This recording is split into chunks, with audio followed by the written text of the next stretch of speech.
Welcome to the England Rugby Pod.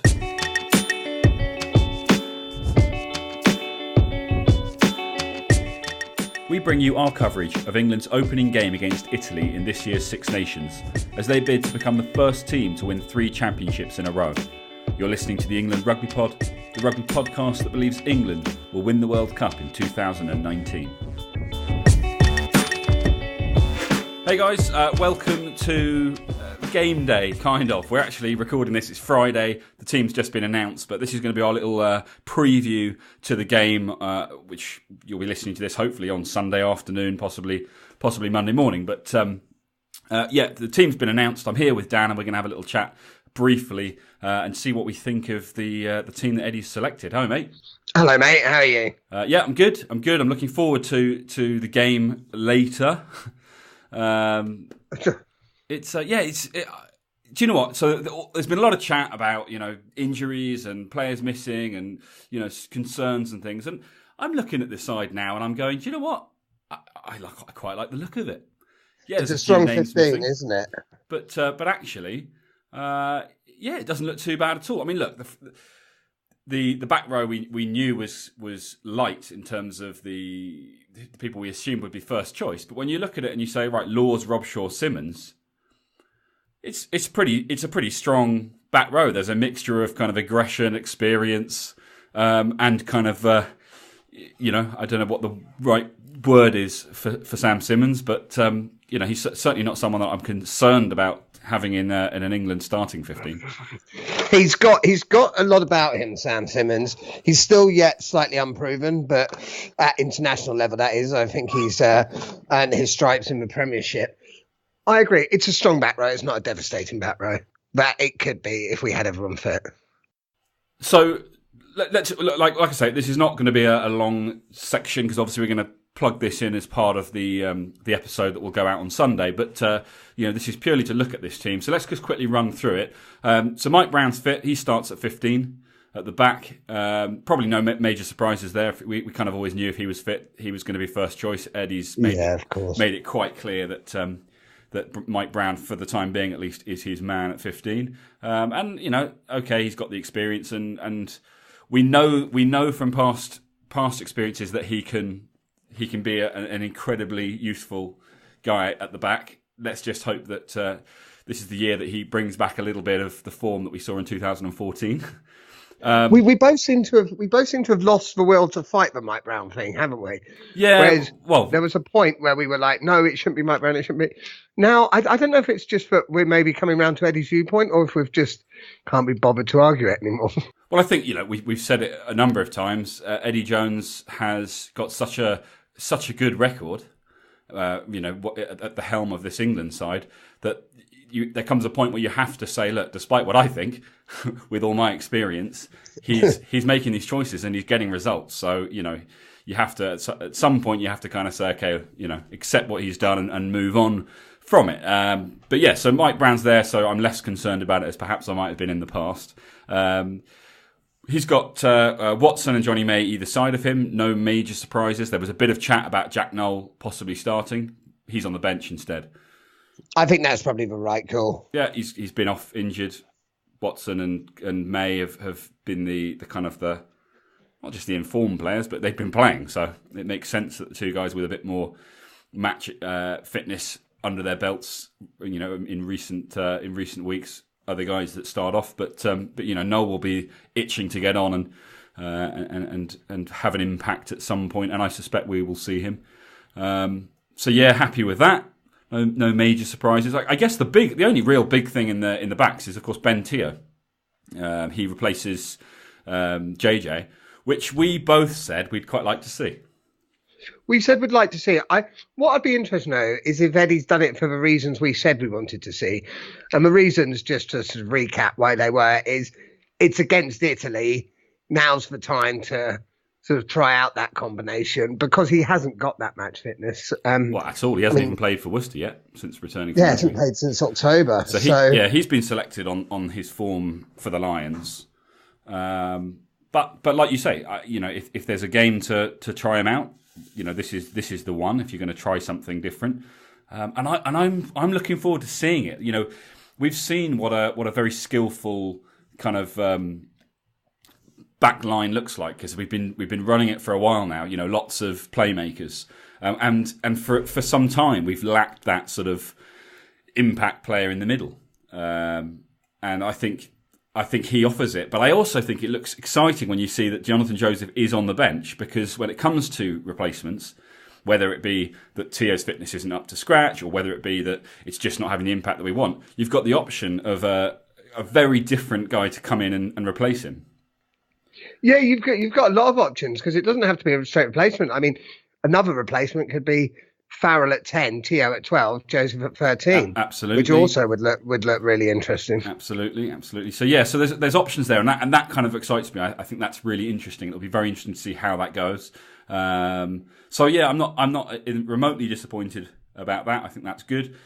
Possibly moving on from that, possibly on form, Danny Care's a little unlucky not to start, but we've always said the problem with Danny Care is he's so good as an impact player, he makes it difficult to select him to start. As an Eddie finisher. Yeah, so he'll do what he does and probably come on and score 3 tries.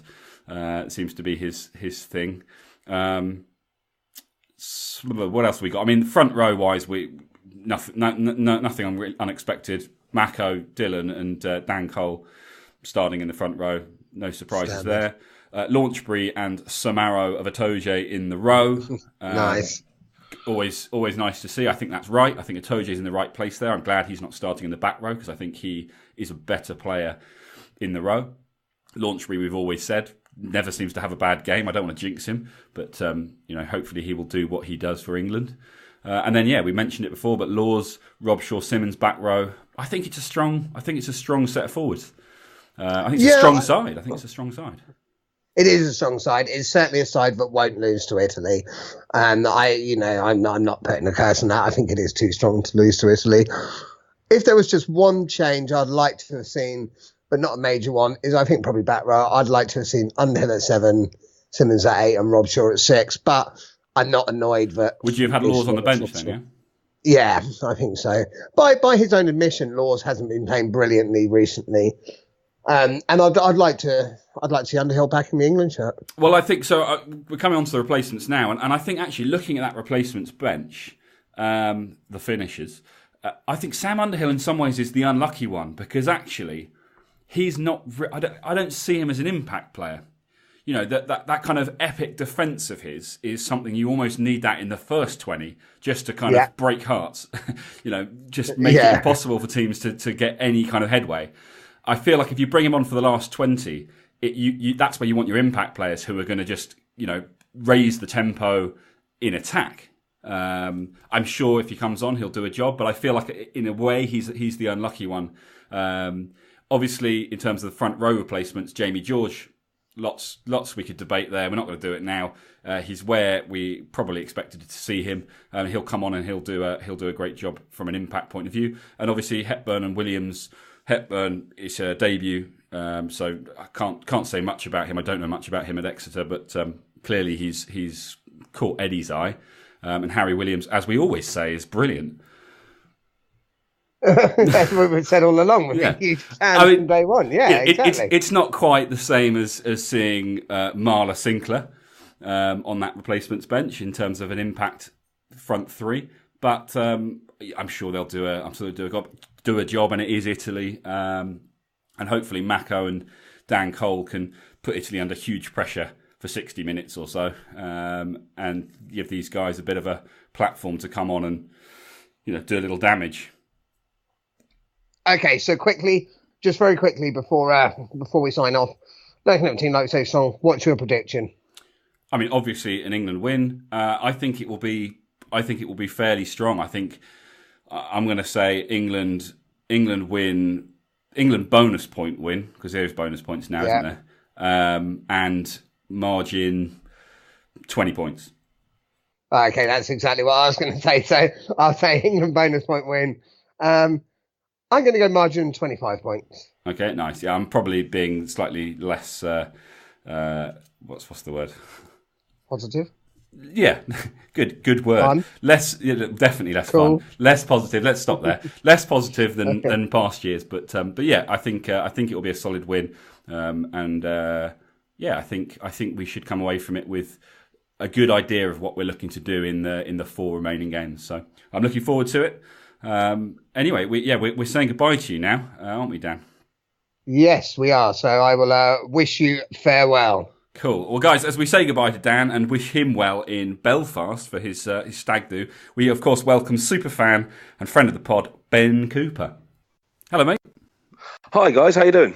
Yeah, good. Obviously, it's just me this week. Dan's off on a stag do. Clearly, the Six Nations is not a priority for him, which is. Yeah, I don't know who he thinks he is, really. He's like Mr. Stag do. Every time there's decent rugby on, he just decides he has to swan off somewhere. I hope it's somewhere really grotty. Well, I think he's in Belfast, so I've never been. I don't know. Couldn't answer that question. Blimey, only from the news have I heard of that place. So, we'll see what he says when he comes back, if he comes back. Yeah, I mean, I can't really talk. I'm actually away for the France game. I don't know if he's mentioned to you, but I think he's planning on calling on you to help him out with that one. Yeah, I'm going to line up my French friend Seb, hopefully, give him some abuse afterwards, and see how that one goes as well. But all in good time. Perfect. Well, look, yeah, this game's obviously you're kicking off in about 50 minutes.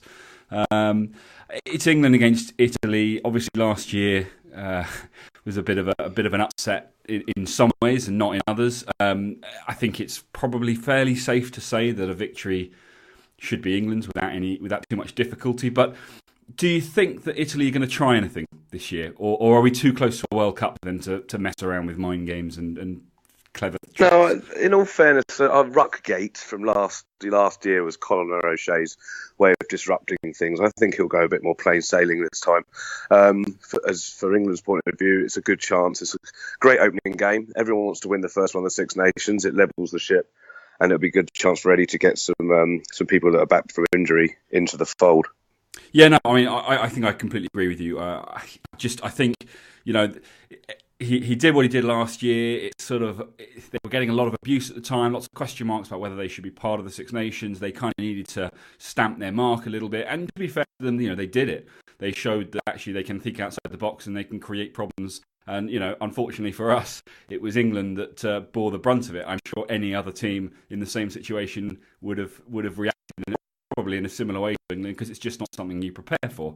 I suspect that the England team, or certainly the backroom staff, will have had a look at what options might be available to Italy if they were to try anything. But I think I'm with you. I think with a World Cup next year, they need to kind of get in the right kind of mindset to take on any team in the world and do as well as they possibly can in a World Cup, playing straightforward rugby.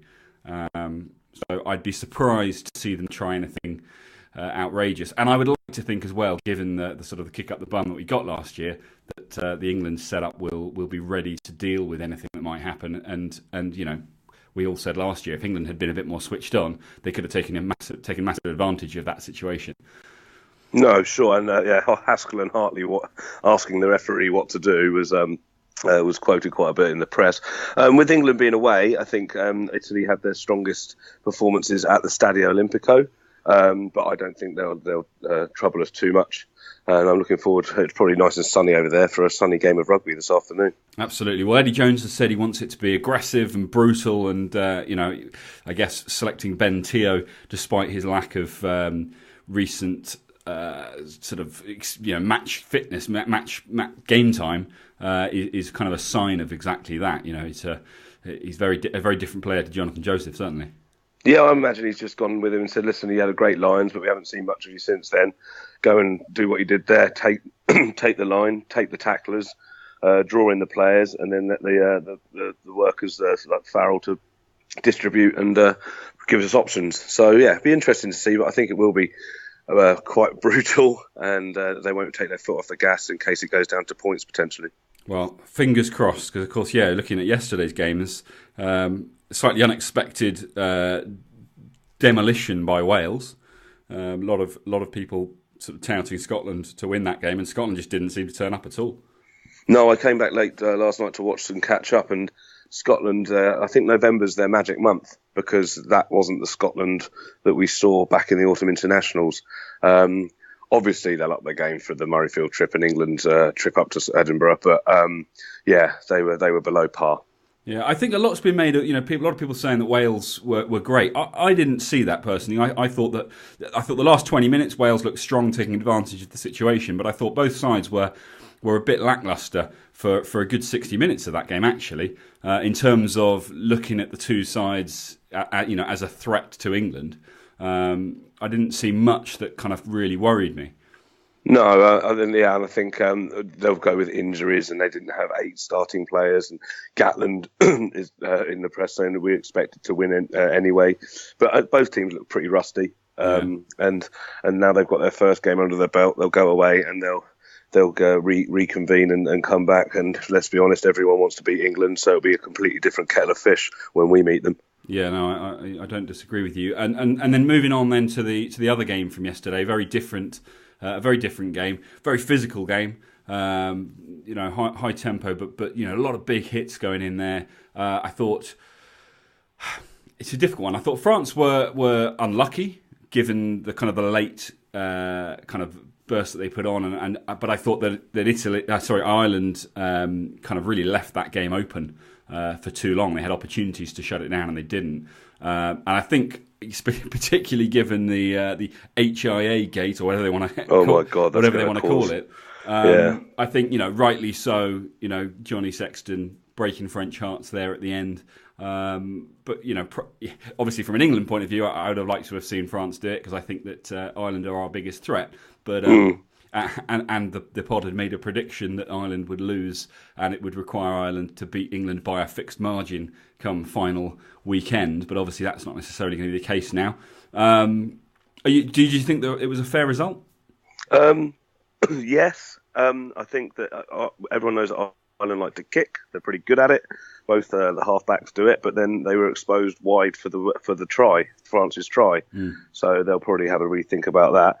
To be fair, that game for 60, 70 minutes, I think even the commentator at 68 minutes said there's not much to do, and then suddenly there's a try, and then obviously the last minute of the Sexton's drop goal.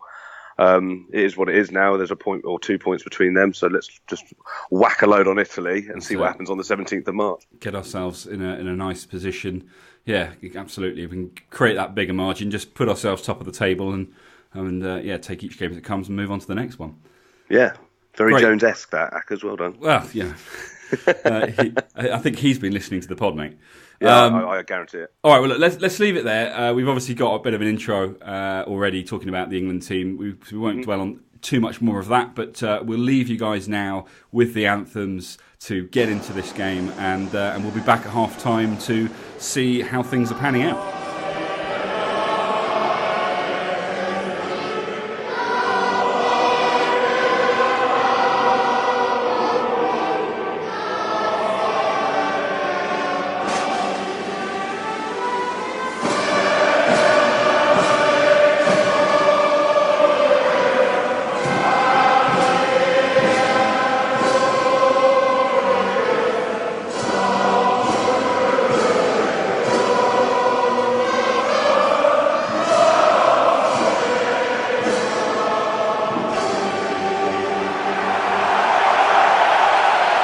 Hi, mate. First half is done. What do you make of it?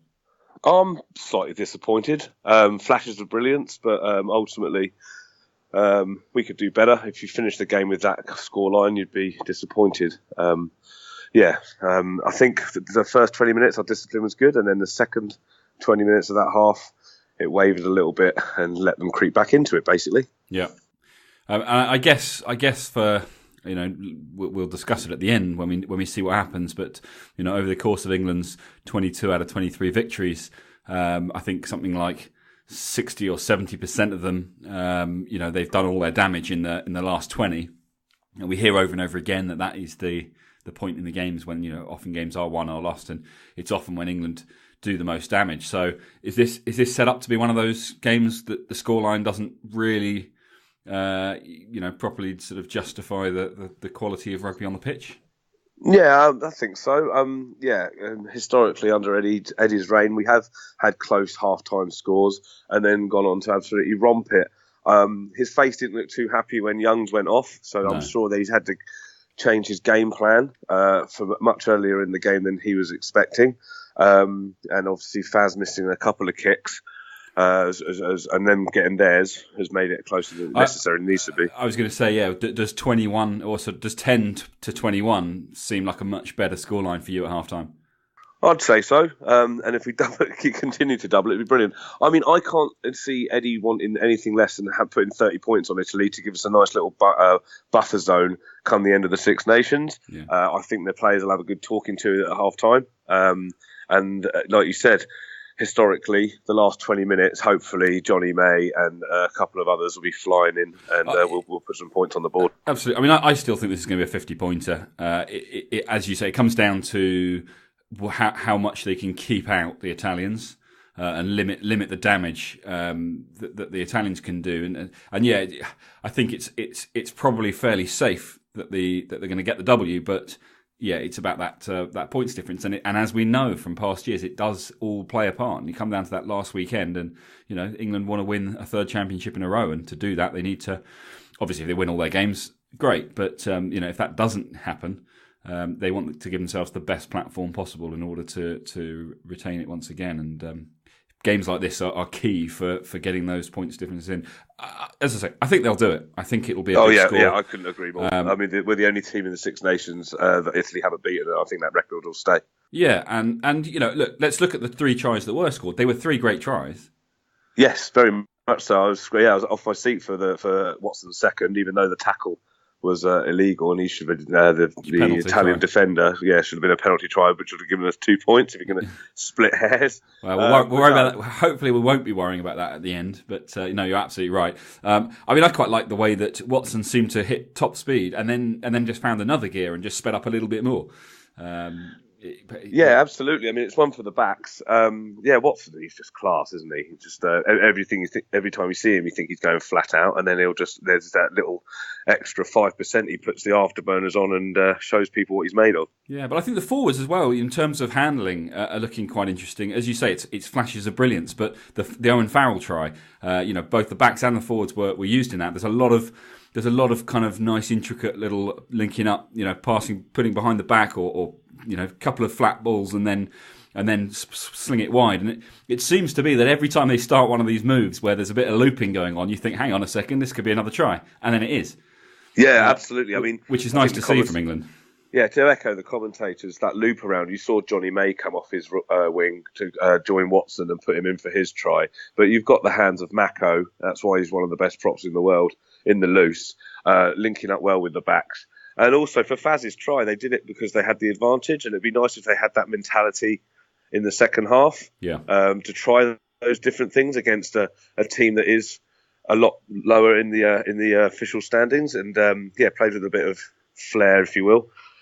But ultimately, the W is more important than anything else. So we'll see how we get on in the second half. Yeah, absolutely. I mean, as I say, I think I feel like the W is I don't want to say safe because obviously Italy have shown they're capable of scoring tries, but I think it's fairly likely that England are going to get the win. It becomes a question of if they can really kind of dominate the second half and really rack up a scoreline, and I think they will.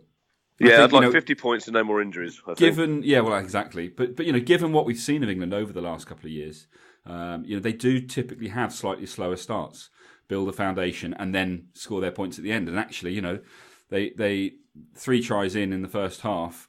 If you think that based on past years, that would suggest maybe 6 tries in the second half. Now, whether that happens or not, but if it does, it's fingers crossed. It'd be a fairly useful scoreline. So. Yeah, it'll be interesting to see what happens. If Eddie's finishers come in 20 minutes to go, really, don't they? 25 minutes, usually front row followed by Care and another back or back row. Care's on now, so it'll be interesting to see what happens in the second half, and particularly those last 20 minutes. Yeah, well, we do. I mean, Danny Care is so good as a finisher. Dan and I have talked about it on numerous occasions. He's almost played himself out of a starting role because of how valuable he is in that last 20 minutes. And we're not going to have anyone to bring on, obviously, to kind of add a little bit of something in that last 20 from behind the scrum. So you're absolutely right. It'll be very interesting. Danny Care's got a big job ahead of him to keep up the momentum and to be able to deliver the kind of thing that he does in the last 20, having already done a good 70 minutes. Already, yeah. No, absolutely. He said I think that last 20 minutes is a completely different game plan from Eddie. Now he's got to do it for a longer period of time. But I'm sure the bench will come on and turn the screw, and we'll get to our 50 points. Fingers Absolutely. crossed. And look, let's not forget, Danny Care does 80 minutes week in, week out for Quinn, so he's perfect. And doing a really good job at the moment as well. Absolutely. So he's more than capable of doing it. There's no reason why this should be something to worry about. They need to just keep doing. That first 20 minutes they gave away one penalty. I think on minute 20 and a half they gave away a second, and then at 21 they gave away a third. That first 20 minutes was really good discipline. The Ben Young's injury, unfortunately, because it was such a long period of time as well, the tempo was so high before that, and it kind of just, even though they scored a couple of tries afterwards, it definitely wasn't quite the same after he went off. Not that I'm pointing the finger at Danny Care for that. I think it's just the nature of the game. They all fired up, they were ready to go, and then obviously 10 minutes of sitting around waiting for Ben Youngs to be checked out has just taken the edge off, and it's a shame. They need to come out in that second half, and they need to start the second half the way they started the first half, hopefully without the injury issues, and then maintain that all the way through. That would be nice to see. And I think they will. I'm sure Eddie Jones's halftime speech is as inspirational as ours, so I'm sure they'll come out of that changing room with a bit of a kick up the bum, but a level head, and hopefully we'll get that energy back in the first beginning of the second half. Absolutely. All right. Well, on that note, I think there's probably not a huge amount more to look into in that first half. We just want to see more of the same where the positive stuff's concerned, less of the same where the slightly negative stuff's concerned. I know that sounds pretty profound. And hopefully we're coming back in 45 minutes with a very big smile on our faces. Well, I'm going to probably have a sip of my drink every time England give away a penalty, so hopefully I'll be in decent nick by the end of the second half. That would be good. We'll all know exactly how they performed depending on how well you speak. Absolutely. I'll see you at full time, chap. Catch you then. Ta-da. Bye.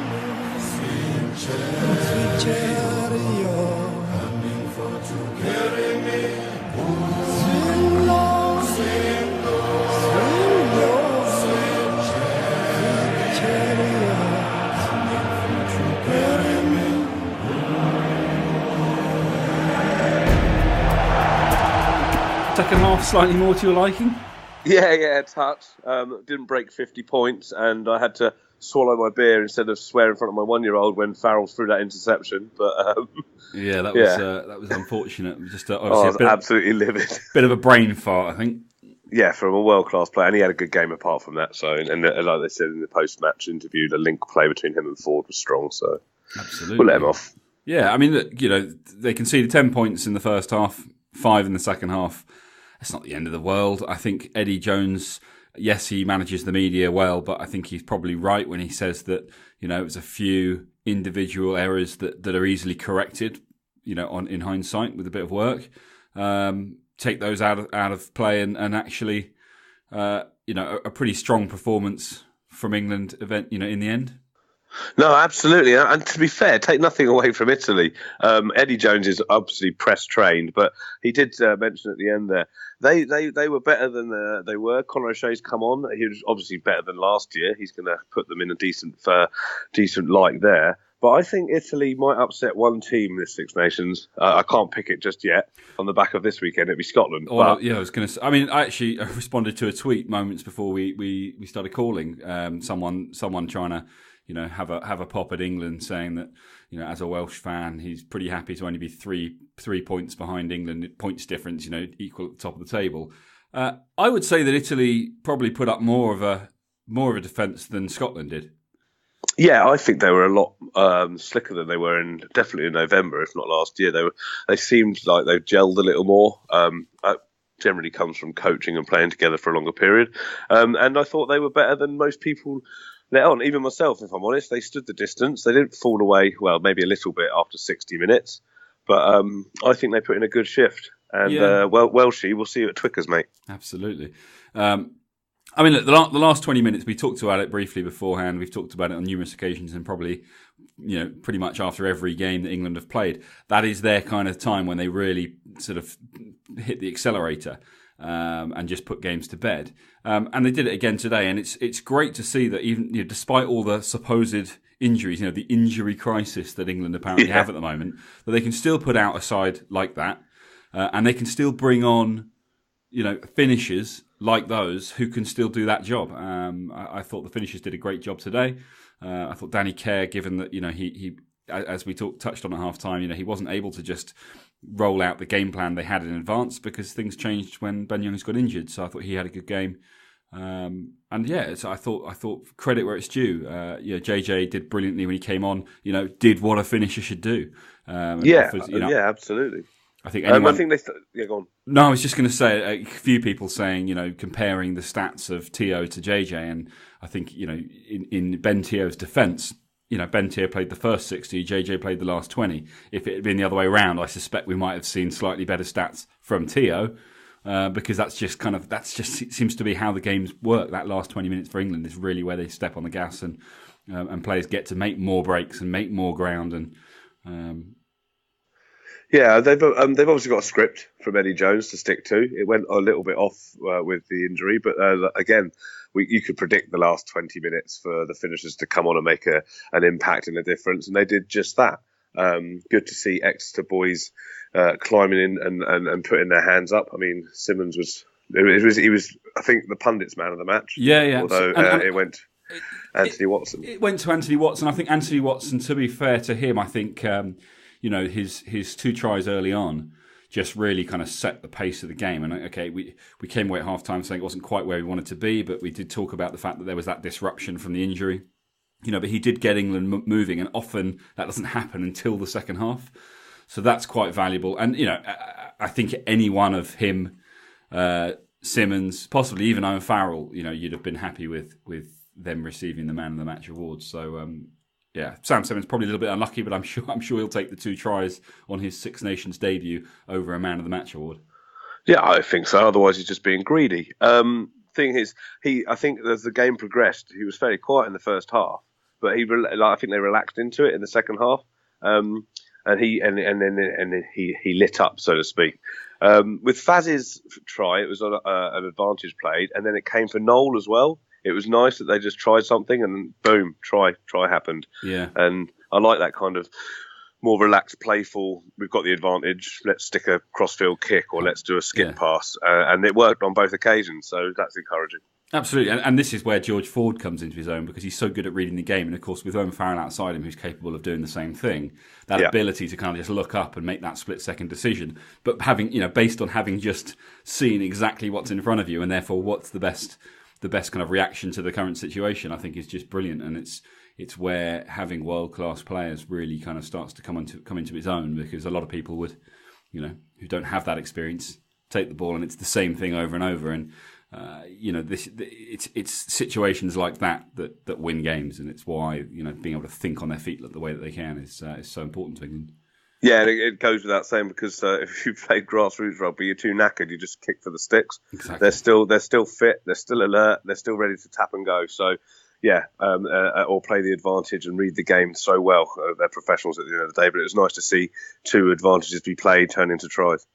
Yeah, I mean, so another question: Are you with the pundits in that Sam Simmons is a 6 or a 7 for England? The thing is, I'm a huge fan of Sam Underhill, just because he likes clattering people and he's quite staunch in defence, which means he'd have to move aside.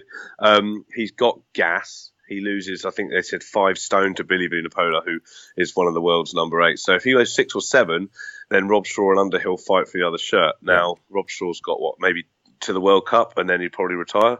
I don't think he should. I think he's amazing. But yeah, it'd be interesting to see a Simmons, Underhill, Vunipola back row. Yes. Really, maybe after the World Cup, because obviously Rob Shaw is just that good. I guess the thing is, people took the piss when he first started talking about it, but Eddie Jones is absolutely right when he talks about a 23 rather than a 15. And I suppose if you're looking at it as a 23, he's certainly there or thereabouts. Yeah. But if he's third string number 8 or third choice number 8 behind Villapolo and Hughes, and he sits on the bench and has 20 minutes, I mean, he's an impact, isn't he? He has got gas, he's got feet, he's underestimated by opposition, maybe not by Wales next week, and he would fit the finishers kind of title, but then Underhill finished as well, so it'd be interesting to see what Eddie does with him in the next 2 years or year and a half. Definitely. I mean, I was saying to Dan actually in the build up to this. I think Underhill is unfortunate because I think Underhill doesn't offer quite so much on the bench. I mean, he did a perfectly good job when he came on today, but I think because his kind of real strength is his defensive abilities. That's something you want for 60, maybe even 80 minutes, not something you want for just the last 20. So on that basis, you would say, Sam Simmonds, that explosive power and that gas. Sets a mark as well. Super valuable in the last 20 minutes. But just looking at what he did today, I mean, maybe it's another one of the the early changes rather than the last 20. Maybe he gets half an hour. Maybe he shares. Plus you've got Laws in the engine room as well, so who fits in the back row, but should probably just stay in the engine room. And it's good to have the choices and the headache. Eddie Jones is going to go with strength every single time, whoever's playing the best and whoever he sees fit to do the job. Yeah, I mean, he's also notoriously, said he'd prefer to have a great big guy than a great small guy. Yes, absolutely. So, try. Fingers crossed people will all get back to fitness before next year. So, looking forward then to next weekend and the game against Wales, obviously at Twickenham. Can you see any changes? I mean, what are you thinking? Like same 23 or the biggest thing is obviously Young's got knocked. Yeah, and absolutely. Yes. Will he start Kerr, or will he keep Kerr as a finisher? I imagine he'd start him and just play around that. But, who is his third string scrum half? Wigglesworth? Maybe Wiggy. I think Simpson time has gone. Who was the guy that played for? Piers Francis isn't a scrummy, is he? No, he's in the back. So I'm not going to lie. After the number 9, I kind of lose interest. So I don't know who would be the third choice. I mean, Young and Kerr have done such a good job. Well, that's the thing, isn't it? He's always been quite kind of adamant that there is 2 guys, and he isn't really worried about anything beyond that. And I haven't heard anything on Ben Young's injury yet, but you would think that he's going to need to start thinking about other options there. And he showed today if something had happened to Danny Kerr, we were stuffed because we didn't have another scrum half. So I mean, Young's is a tough nugget, and for him to go down, make quite a loud scream, and have a little golf buggy off the pitch means he'll probably miss the rest of the tournament. In my through my front living room opinion, you would think so. But I'm struggling to think who'd come into the frame as the next 9. But it will definitely be interesting to see whether Danny Kerr, as the current number 2, moves to number 1, or whether he is seen as. And I say number 2 loosely because I think the two of them are so interchangeable. I just think Danny Kerr offers more off the bench than Ben Young's, and that's one of the main reasons why he is the finisher and Ben Young's is the starter. So it will be interesting to see whether whoever is the replacement for Ben Young's starts, or whether whether Eddie does say to Danny Kerr, you've been my second choice. I want you at the top now. Yeah, I mean, I would go to Dan Robson of Wasps, but he's a similar play style to Kerr, as in he's quite snipey and all the rest of it. Yeah, but maybe what we're looking for in our scrum half in that last 20 isn't necessarily something different, but just someone with a bit more energy who's maybe looking at the game slightly differently because they've not been standing behind the scrum for 60 minutes. So maybe it wouldn't necessarily be a bad thing to have 2 Danny Kerrs and have one of them come on fresh for the last 20 minutes. Pair of legs. So something Woodrow hasn't seen for a while. Yeah, absolutely. So it'll be interesting to see how they go with that one. But I think otherwise, the guys played well today. I want to say creaky start. It wasn't. It was a great start. Creaky kind of middle first half. Yeah. And then maybe slightly slow out of the blocks in the second half. I mean, I think at about 15 minutes into the second half, I posted a tweet. There was a stat. England had 33% possession so far in that second half, which you don't really want to see. You want England coming out firing in that second half, but they turned it around eventually, and 46-15 or 15-46, pretty good scoreline at the end of the day. Yeah, I'll take that scoreline all day long. And with regard to changing for next week, I think obviously the centre pairing might probably get another run out. Tio doing his drawing of defenders. And then we'll see what happens at 9. But yeah, that result, tip top, and we march on to Twix and take on our cousin, so to speak, the one that you don't mind playing but always like to beat and occasionally lose to. Prediction? For Wales, win. I would go 23-19 in England's favour. I think it'll be fairly close. Okay, close one. Yeah, I'm going to be slightly more generous to England. I think Wales have been. I think they've taken too much confidence out of their game against Scotland, and I think Scotland was so poor that actually it wasn't a true test for them, and I think they might go into the game a little bit overconfident. So I think England, complacency kicks in. I think perhaps, but we'll see. But yeah, so I'm going to go England win, but I think the margin's going to be a little bit bigger. I'm going to go with a 12-point margin. Okay, so if let's split the difference then. So let's go 8 points. So if it's under 8 points, the margin, you can get me a beer, and if it's over 8 points, then I'll get you one. Crazy. Cool. I have to go with obviously with an England win. I've got England doing the Grand Slam this year, so we shall see how that pans out. But yeah, it's going to be an interesting tournament. Some interesting results this weekend. Not probably quite as everyone expected, but a big weekend next week, and then of course a break the weekend after that. So absolutely. And then we've got the French game, which I'll be back for. Yes, you and Dan will be taking the reins on that one. I say you and Dan. I suspect we might have to get you to take the reins on Dan's podcast. Potentially, because I think last time we tried to do the Barbars or the Lions, he ended up in a pub, or I ended up in a pub, one or the other. Something like that, yeah. But he may struggle. Dan, if you're listening, we're talking about you. He may struggle a little bit. So we'll hopefully we can come up with a format that makes it work. It keeps it nice and simple for him. And I'm sure you guys will do a great job with that one. But we can talk about that nearer the time. But yeah, great opening weekend. Great start for England, sitting pretty top of the table. They did what we expected them to do. Came up 4 points short of what we hoped, but solid start.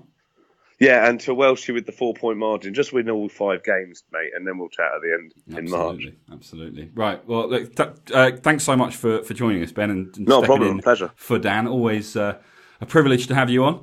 Thank you very much, and we will obviously have you back in 3 weeks' time or whatever it is for the French game. But until then, guys, thanks for listening. Please remember to head over to iTunes, rate us, review us, all that sort of jazz. It's how we keep ourselves getting noticed.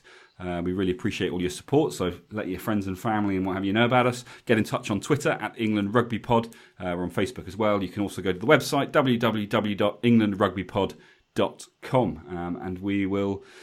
I suspect you'll hear from us during the week, but we'll certainly be back next weekend for England against Wales at Twickenham. Take care.